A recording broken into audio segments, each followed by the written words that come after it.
Nasawi sa sunog ang mag-ina at isa pa nilang kaanak sa Binmalay, Pangasinan. Nakaalerto si Claire Lacanilaw.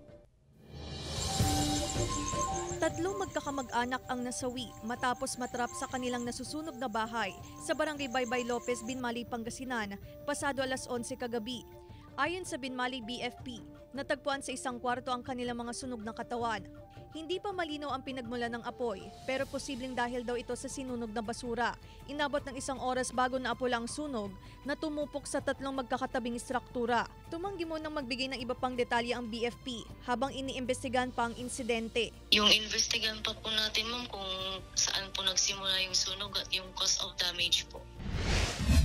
Nasunog din ang 2 palapag na bahay sa Barangay Poblasyon, Bani, Pangasinan kaninang umaga.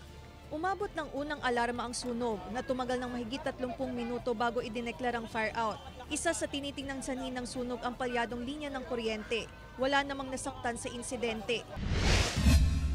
Habang sa Nueva Ecija, isang storage building naman ang nasunog sa Barangay Poblasyon, General Mamerto, Natividad. Ayon sa BFP, imbakan ng uling ang gusali, kaya mabilis na kumalat ang apoy.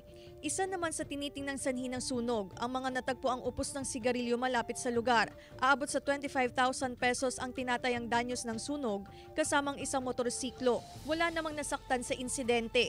Claire Lacanilaw, 1 North Central Luzon.